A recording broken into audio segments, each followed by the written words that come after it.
कहते हैं भगवान ने भाइयों का रिश्ता विपत्ति बांटने के लिए बनाया था, लेकिन आज के युग में यह रिश्ता संपत्ति बांटने भर रह गया है।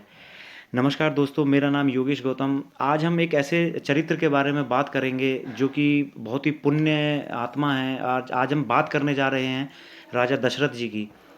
राजा दशरथ के चार पुत्र थे, भगवान श्री राम और भरत, लक्ष्मण और शत्रुघ्न।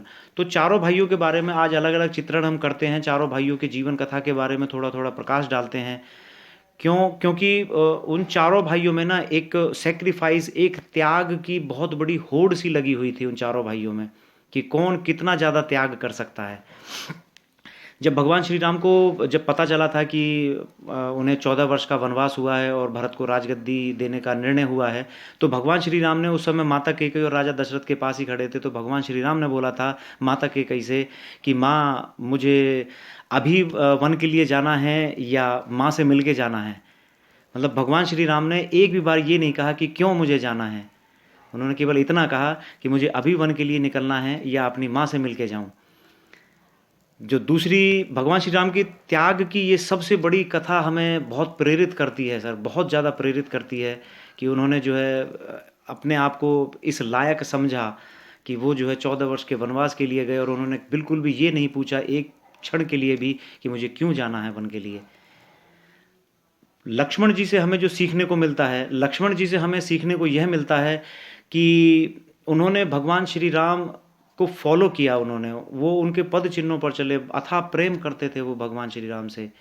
तो उन्होंने कहा कि भैया मैं भी आपके साथ चलूँगा, अगर क्योंकि आप अगर जिस्म हो तो मैं उसकी जान हूँ, तो मैं आपके बिना नहीं रह पाऊँगा। कि मैंने अपनी माँ से भी आदेश ले लिया है और मेरी माँ ने भी मुझे बोल दिया है कि अपने भैया की सेवा के लिए वन में जाओ, क्योंकि वो 14 वर्ष तक वनवास में रहेंगे।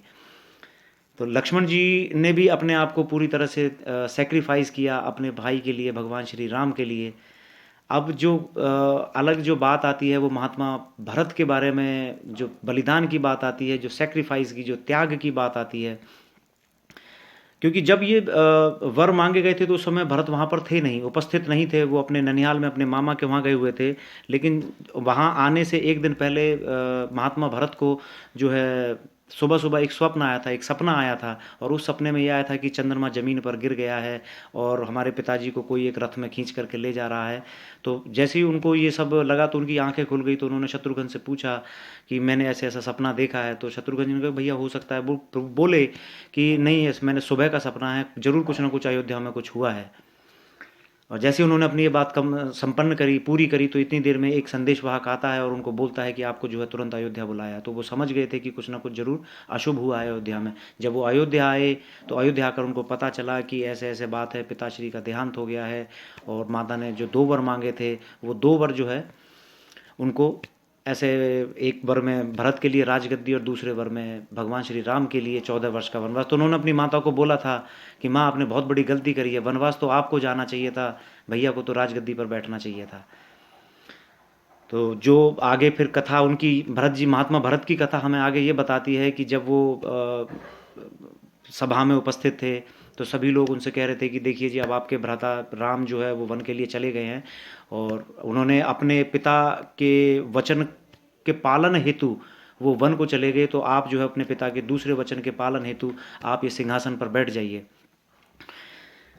तो भरत जी ने मना कर दिया उस पर बैठने के लिए। तो गुरुदेव वशिष्ठ ने उनको बोला कि अगर मैं तुम्हें आज्ञा देता हूं तो तुम तब भी नहीं बैठोगे क्या इस सिंहासन पर, अगर मैं तुम्हें आज्ञा देता हूं तो भरत, महात्मा भरत बोले कि गुरुदेव, मैं सिंहासन पर बैठ तो जाऊंगा, लेकिन ये सिंहासन ना रसातल में चला जाएगा, ये धरती रसातल में चली जाएगी। तो गुरु वशिष्ठ बोलते हैं कि ये धरती रसातल में कैसे चली जाएगी, जब इस धरती ने राक्षस, और जैसे राक्षस जैसे रावण जैसे राक्षस, कुंभकर्ण जैसे राक्षस, हिरणाकश्यप जैसे राक्षसों को सहन किया, तो तुम जैसे महात्मा के राजगद्दी पर बैठने से धरती कैसे धरातल में चली जाएगी। तो महात्मा भरत बोलते हैं कि नहीं, आप गुरुदेव बिल्कुल सही बोलते हैं, लेकिन धरती माता को ना ये पता है कि रावण जो है राक्षस है, कुंभकर्ण राक्षस है, हिरणाकश्यप राक्षस है, ये सब राक्षस योनि के लोग हैं। लेकिन अगर धरती माता को ये पता चलेगा कि भरत जो है अपने बड़े भाई की राजगद्दी पर बैठा है, तो धरती माता भरोसा किस पर करेगी सर। तो हमें महात्मा भरत से भी बहुत कुछ सीखने को मिलता है सर। उनके त्याग की, उनके बलिदान की कहानी हमें बड़ी सीखने को मिलती है, बहुत कुछ इंस्पायर करती है हमको ये भरत जी की कहानी। और कहते हैं कि भरत जी ने राजमहल के बाहर जो है नंदीग्राम में एक अपनी कुटिया बनाई और एक महात्मा के वेश में 14 वर्ष उन्होंने वहाँ पर बिताए। तो भरत जी की कहानी से भी हमें बहुत कुछ सीखने को मिलता है। अगले जो कैरेक्टर जो आते हैं वो आते हैं शत्रुघ्न। तो शत्रुघ्न जी की कहानी से भी हमें बहुत कुछ सीखने को मिलता है। कहते हैं कि माता कौशल्या जो है एक बार अपने महल में सो रही थी, तो उनको अचानक जो है छत पर किसी के आने जाने की आवाज़ सुनाई दी। जब उन्होंने वहाँ पर देखा तो श्रुति कीर्ति जो है वहाँ घूम रही थी। जो शत्रुघ्न की जो पत्नी थी श्रुति कीर्ति, वो वहाँ पर घूम रही थी। तो उन्होंने देखा श्रुति कीर्ति को, तो श्रुति कीर्ति को देखते ही कहा कि तुम यहाँ पर क्या कर रही हो, सोई नहीं हो अभी तक। तो जैसे ही माता कौशल्या ने उनको बोला कि शत्रुघ्न कहाँ है, तो श्रुति जैसे ही उन्होंने ये बोला कि शत्रुघ्न कहाँ है, तो श्रुति कीर्ति जो है उनकी छाती से लिपट कर रोने लगी, उनकी गोद में बैठ करके रोने लगी बहुत तेजी से। तो उन्होंने पूछा कि शत्रुघ्न कहाँ है, तो उन्होंने कहा कि माँ, उनको देखे हुए तो मुझे 13 बरस हो गए, शत्रुघ्न को देखे हुए मुझे 13 बरस हो गए।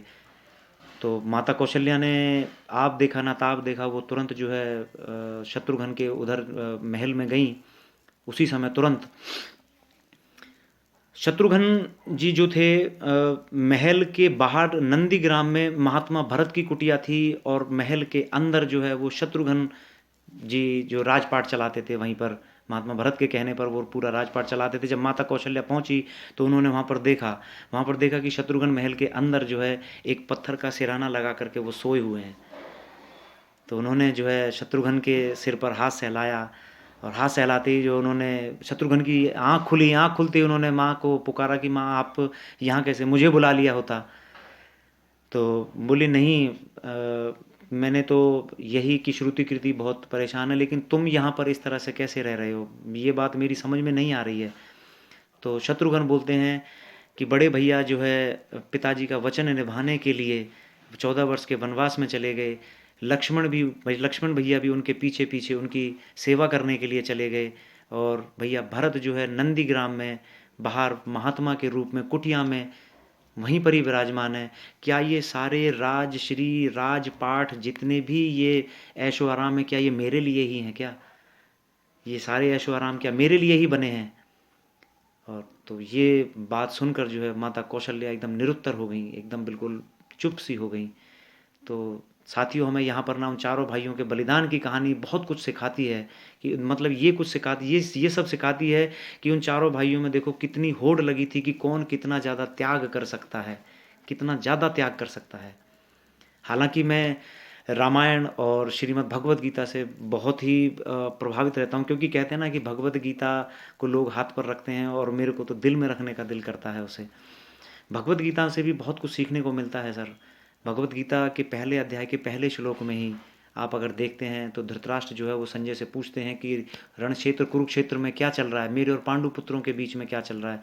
मेरा ऐसा मानना है कि ये महाभारत जो है द्रौपदी की वजह से नहीं हुई, ये महाभारत सिर्फ और सिर्फ धृतराष्ट्र की वजह से हुई। धृतराष्ट्र मेरे हिसाब से धृतराष्ट्र जो है आंखों से ही अंधे नहीं थे, वो मन और बुद्धि से भी अंधे थे। वो एक इनडिसीजन व्यक्ति थे, इनडिसीजन व्यक्ति। उनके अंदर ना वो क्या था कि वीकनेस और वीकडनेस दोनों थी उनके अंदर, दोनों क्वालिटी थी। वीकनेस और वीकडनेस दोनों क्वालिटी उनके अंदर थी। जब वो संजय से ये बातें पूछ रहे थे कि रण क्षेत्र कुरुक्षेत्र में मेरे और पांडु पुत्रों के बीच में क्या चल रहा है, तो यहाँ पर यही चीज़ दर्शाती है कि वो पांडु को अपने से अलग मानते थे, क्योंकि वो ये भी पूछ सकते थे संजय से कि हमारे पुत्रों के बीच में रण क्षेत्र कुरुक्षेत्र में क्या चल रहा है। तो बहुत कुछ सीखने को जो है इन ग्रंथों से सीखा जा सकता है, बहुत कुछ सीखने को है इन ग्रंथों से। बाकी आखिर में मैं यही कहना चाहूँगा कि आप अपने आप को ईश्वर के आशीर्वाद से पॉजिटिव रखिए, अपने मन मंदिर मस्तिष्क में अच्छे विचारों को आने दीजिए, नकारात्मक विचारों को बिल्कुल बाहर रखिए सर। एक सांस के साथ, लंबी सांस के साथ अपने अंदर सकारात्मक विचारों को आने दीजिए, और जाती हुई सांस के साथ नकारात्मक विचारों को बाहर निकाल दीजिए। बाकी आप अगर मेरे चैनल को पहली बार देख रहे हैं या मेरे चैनल को देखते हैं तो लाइक कीजिए, सब्सक्राइब कीजिए, सो दैट मैं आपके सामने और अच्छी अच्छी story, motivational story, spiritual story रख सकूं। Thank you.